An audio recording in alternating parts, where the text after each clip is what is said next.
हरे कृष्णा। सभी का स्वागत है। श्री भगवान की कृपा से बहुत ही सुंदर कथा चल रही है।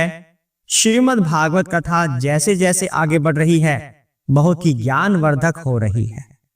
आज की कथा में कुंती महारानी भगवान की वंदना करते करते एक वरदान मांगेंगी, और वरदान भी कैसा, जैसा हम सोच भी नहीं सकते। क्या आपने कभी सुना है कि कोई व्यक्ति मंदिर जाए और भगवान से मांगे कि हे प्रभु मुझे दुख दे दीजिए? क्या आपने कभी सुना है? और कलयुग में तो वेदों में ऐसे ऐसे सेक्शन आए हैं जिसमें सकाम कर्म को महत्व दिया गया है कि हे प्रभु मैं आपका ये कर देता हूं और इसके बदले मुझे ये दे दीजिए। तो इस तरह की प्रार्थनाएं हम भगवान से करते हैं, लेकिन कभी ऐसा नहीं सुना होगा कि किसी ने कहा है कि प्रभु मुझे दुख दे दीजिए। जी हां, सही सुना। कुंती महारानी भगवान से दुख मांग रही हैं। ये बात आपने सुनी भी होगी पहले, लेकिन आखिर इसके पीछे रहस्य क्या है? कुंती माता ने ऐसा क्यों मांगा? दुख क्यों मांगती है कुंती? इस बात को हम अत्यंत गहराई से आज करने वाले हैं श्रीमद् भागवतम के माध्यम से। तो आइए सबसे पहले अपने अपने गुरु महाराज की वंदना कर लेते हैं, उसके बाद हम कथा को आगे बढ़ाएंगे। हरे कृष्णा। ओम ज्ञानतिमिरान्धस्य ज्ञानाञ्जनशलाकया चक्षुरुन्मीलितं येन तस्मै श्री गुरुवे नमः। जय श्री कृष्ण चैतन्य प्रभु नित्यानंद श्री अद्वैत गदाधर शिवसादि गौर भक्तवृंदा।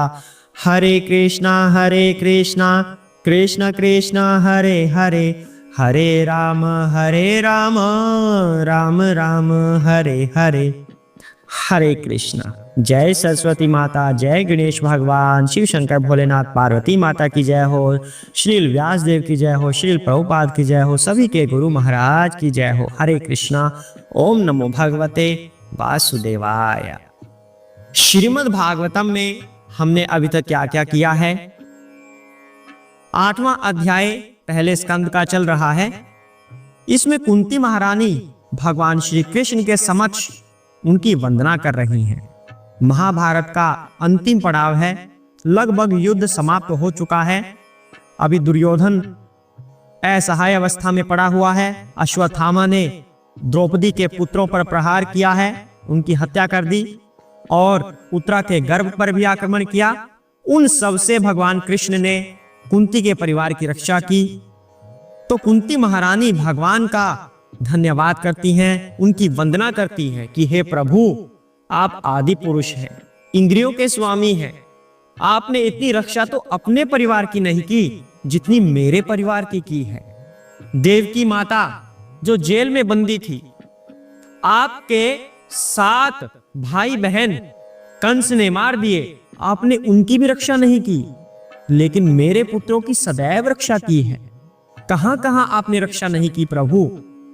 जहर दिया गया, लाक्षागृह, वनवास, फिर दुष्टों की सभा में द्रौपदी का अपमान, वहां भी आपने रक्षा की। और फिर अब अश्वत्थामा ने घातक हथियारों से, ब्रह्मास्त्र से हमला किया, तो आपने यहां पर भी रक्षा की। हे प्रभु मैं आपको बारंबार प्रणाम करती हूं, आप हर संकट में हमारे साथ रहे। इस तरह से वंदना करते हुए कुंती महारानी अब आज एक वरदान मांगने जा रही हैं। वो वरदान क्या है हम वह जानते हैं। हरे कृष्णा।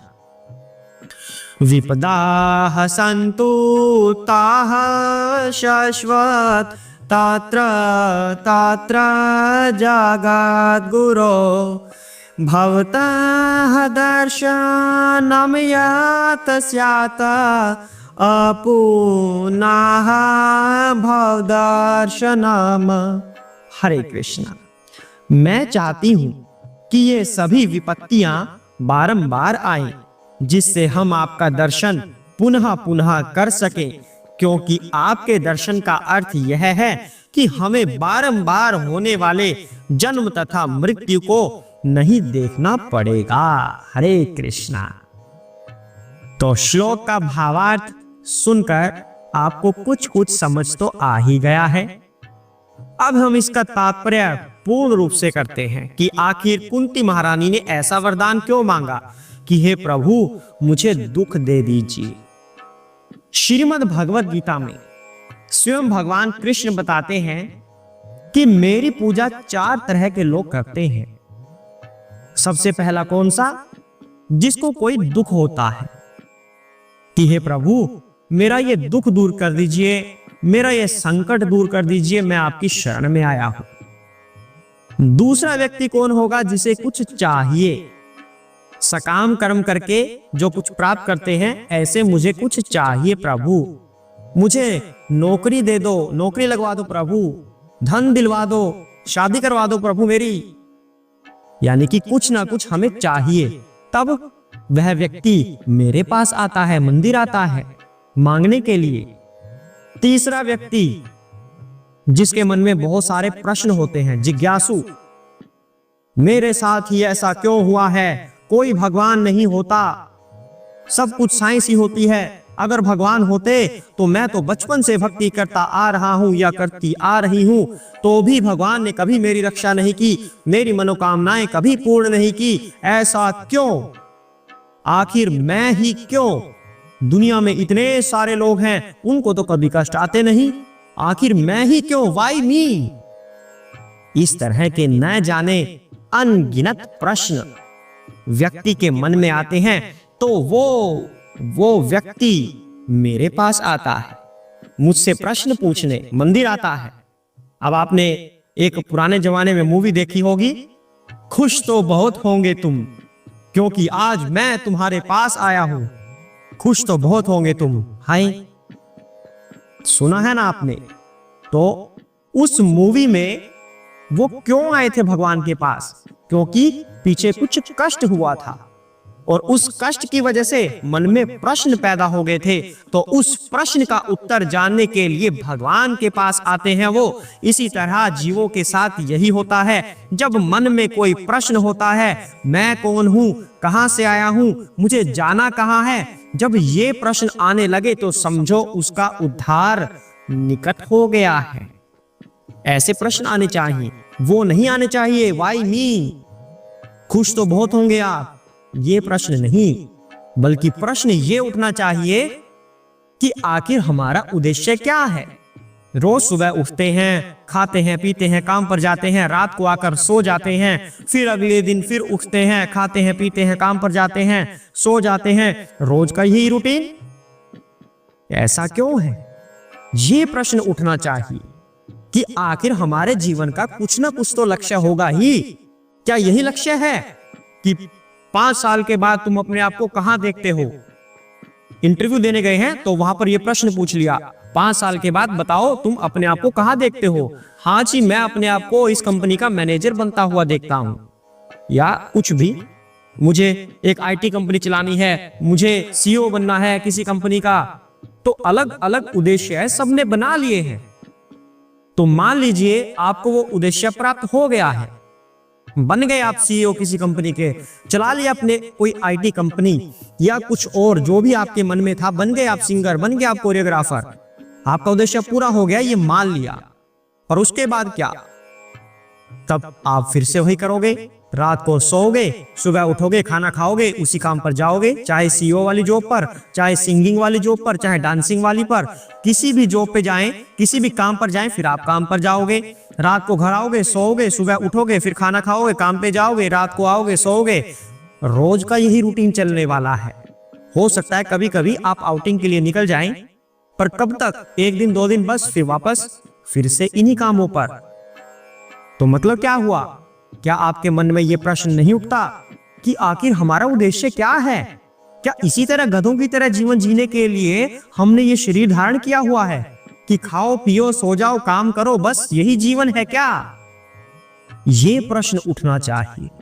भगवान कहते हैं जिसके मन में ऐसे प्रश्न उठते हैं वह भी मेरे पास आता है मंदिर में। तीसरा टाइप है ये। चौथा व्यक्ति कौन होता है? जो मंदिर आता है, भगवान की शरण में आता है, जिसे ज्ञान हो गया है, जिसे पता चल गया है कि मेरे जीवन का उद्देश्य क्या है, केवल भगवान है, उन्हीं की शरण प्राप्त करनी है, तो वो मेरे पास आता है। तो ये 4 तरह के व्यक्ति भगवान के पास आते हैं। कौन कौन से? एक बार रिपीट कर लेते हैं। पहला, जिसे कोई दुख होता है उसके निवारण के लिए, दूसरा जिसे कुछ चाहिए भगवान से, तीसरा जिसे प्रश्नों के उत्तर चाहिए, चौथा जिसको ज्ञान हो गया है। तो ये 4 तरह के लोग भगवान की शरण में आते हैं। और एक और कैटेगरी श्रीमद् भागवतम के माध्यम से गुरु महाराज बता रहे हैं, कोई पुण्य आत्मा जिसने पूर्व में कुछ पुण्य किए हो वो भगवान के पास आता है। तो ये भगवान के पास आते क्यों हैं? ताकि हर समय उनके स्मरण में भगवान रहे। और भगवान अगर स्मरण में रहे इसका मतलब क्या है? मुक्ति के द्वार खुल जाना। यदि हम हर समय अपने स्मरण में भगवान को रखते हैं तो मुक्ति के द्वार खुल जाते हैं। उदाहरण स्वरूप कंस हर समय कृष्ण का स्मरण करता रहता था, लेकिन किस भाव से? भय से, डर से, शत्रुता से, इस तरह से भगवान का स्मरण करता था। लेकिन हमें यह पता चल रहा है कि शत्रुता के भाव से भी स्मरण करने के बाद कंस का उद्धार ही हुआ है।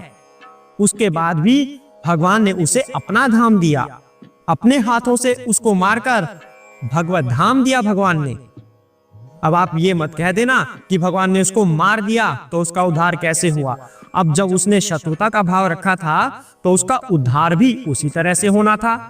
अगर कोई मित्रता का भाव रखेगा तो उसका उद्धार अर्जुन की तरह होगा, जैसे अर्जुन का हो रहा है। जो जैसा भाव रखेगा उसके साथ उद्धार भी वैसा ही होगा, लेकिन उसका अल्टीमेट जो रिजल्ट होता है वो परम पवित्र और भगवान का धाम होता है। उसकी प्रक्रिया में फर्क आ सकता है कि भगवान का धाम इसे कैसे मिलेगा, बलपूर्वक मारकर या प्रेम पूर्वक, कि विष्णुदूत उसे लेने आए और वो चला जाए, उसे पता भी नहीं लगा कि कब प्राण निकल गए, इस तरह से। तो वो डिपेंड करेगा हमारे भाव के ऊपर कि हम किस तरह से भगवान का स्मरण करते हैं। तो जो व्यक्ति भगवान का स्मरण करेगा वह भगवत धाम जाएगा। ये बात यहां पर स्पष्ट हो रही है। तो कुंती महारानी यहां पर क्या कह रही हैं कि हे प्रभु, जो आपने भगवत गीता में पहले वाला टाइप बताया है मनुष्य का कि जिसको दुख होता है वो मेरी शरण में आता है, तो यदि आप मुझे दुख दोगे प्रभु तो मैं आपको स्मरण करती रहूंगी। और आपको स्मरण करने का मतलब है उद्धार होना, भव सागर से पार हो जाना। इसलिए कुंती महारानी दुख मांग रही हैं, क्योंकि जब जब कुंती महारानी पर दुख आया भगवान उनके समक्ष खड़े थे। लाक्षागृह में भगवान ने सहायता की। वनवास में हिडिंब के साथ जब भीम को लड़ना पड़ा भगवान ने सहायता की। जिस टाइम पर दुर्योधन ने चाल चली कि ऋषि मुनियों को भेज दिया युधिष्ठिर के शिविर में वनवास के टाइम कि जाओ वहां पर भोजन करके आओ ऋषि मुनि, मेरे भाइयों को भी थोड़ा आशीर्वाद मिले, क्योंकि दुर्योधन को पता था कि वो भोजन कराने में सक्षम नहीं है, और जब वो भोजन नहीं करा पाएंगे तो उन्हें श्राप भोगना पड़ेगा। दुर्योधन की ऐसी बुद्धि थी। तो उस समय भगवान कृष्ण ने सहायता की। सभी ऋषियों का पेट भर दिया भगवान ने अपने एक छोटे से प्रयास से। भगवान ने एक छोटा सा तिनका चावल का खाया और ऋषि तृप्त हो गए। तभी कहा जाता है यदि हम भगवान की इंद्रियों को तुष्ट करने का प्रयास करते हैं तो सभी देवी देवता ऋषि मुनि सब के सब अपने आप तुष्ट हो जाते हैं। तो फिर क्यों ना हम भगवान की बात माने। श्रीमद् भगवत गीता के 18वें अध्याय में भगवान कहते हैं कि सभी धर्मों को छोड़कर मेरी शरण में आ जाओ अर्जुन, मैं तुम्हें सभी पापों से मुक्ति दूंगा। तुम डरो मत, भय मत करो, कोई देवी देवता तुम्हारा कुछ नहीं बिगाड़ पाएगा, तुम मेरी शरण में आ जाओ। तो भगवान ने रक्षा की, पग पग पर भगवान ने रक्षा की। तो यही सारांश है इस श्लोक का कि यदि हम भगवान का स्मरण करते हैं हर समय तो हम मुक्ति के अधिकारी हो जाते हैं। इसीलिए कुंती महारानी दुख मांग रही हैं। यदि वो सुख में होती तो भगवान का स्मरण ना करती, और भगवान का स्मरण ना करती तो भगवान बार बार उनके समक्ष ना आते और उन्हें भगवान के दर्शन ना हो पाते। तो इसलिए कुंती महारानी दुख मांग रही हैं। क्या आपने कभी देखा है ऐसे कि कोई दुख मांगे भगवान से? ऐसी तो एक कुंती महारानी जैसी शुद्ध भक्त ही हो सकती है। तो हमें भी ऐसा शुद्ध भक्त बनना है। इस संसार में विपत्तियां आती रहेंगी, विपत्तियों की कमी नहीं है, लेकिन ये केवल शारीरिक तौर पर मिलती हैं। ये हमारी आत्मा के लेवल पर नहीं हो सकती। आत्मा तो कभी ना मरती है, ना जीती है, ना कुछ फील करती है। वो तो केवल इच्छा करती है। इसके अलावा आत्मा का कोई काम नहीं है। और बाकी जो होता है इन इंद्रियों से होता है, मन के द्वारा होता है। तो जो कष्ट मिलते हैं जीवन में, भगवान का स्मरण कीजिए। भगवान का स्मरण करेंगे तो वो कष्ट तो अपने आप चले जाएंगे, पता भी नहीं लगेगा कि कब कष्ट चले गए। और उसके अलावा हम मुक्ति के भी अधिकारी बन जाते हैं जब बार बार भगवान को स्मरण करेंगे। हरे कृष्णा। यहाँ पर गुरु महाराज के द्वारा एक और बात बताई जा रही है। जिस तरह से हमें स्वप्न आते हैं, कभी ऐसा आता है कि कोई भूत आ गया और हमें उठा कर ले गया, कभी कोई चीता आ गया, कभी कोई शेर आ गया और हमें खा रहा है। यानी कि तरह तरह के भयानक सपने आते हैं। लेकिन जैसे ही हम उठ जाते हैं, स्वप्न खत्म हो जाता है, तब कुछ भी नहीं, तब वही रोज वाला जीवन। तो ये जीवन जो हमारा है, ये एक स्वप्न की तरह ही है। यहाँ पर जो हमें कष्ट मिल रहे हैं, ये स्वप्न में ही मिल रहे हैं। जब हम जागृत अवस्था में आ जाएंगे, भगवत धाम में आ जाएंगे, क्योंकि जो ये धरती है, भौतिक जीवन है, ये एक स्वप्न की तरह ही है। जो रियलिटी है, वास्तविकता है, वह भगवत धाम ही है। तो हम स्वप्न में ही ये सब कष्ट पा रहे हैं। लेकिन हमारा कर्तव्य बनता है दिन रात सोते जागते उठते बैठते, स्वप्न में, बिना स्वप्न में, अर्ध चिंतन में, हर परिस्थिति में हम भगवान का स्मरण करते जाएं, तो इस दुख रूपी स्वप्न से हम बाहर निकलेंगे और भगवत धाम पहुंच जाएंगे। ऐसा यहाँ पर गुरु महाराज बता रहे हैं। तो आज के लिए हम इतना ही करेंगे। कल हम जानेंगे कि कुंती महारानी हमें ये संदेश देंगी कि आप सभी का उद्धार करते हैं, सभी को आप प्राप्त होते हैं, लेकिन जो व्यक्ति आपकी इच्छा करता है वो, ना कि जो भौतिक कामनाएं रखता है। तो इसके बारे में हम कल विस्तार से चर्चा करेंगे। आज के लिए इतना ही। हरे कृष्णा। ओम नमो भगवते वासुदेवाय।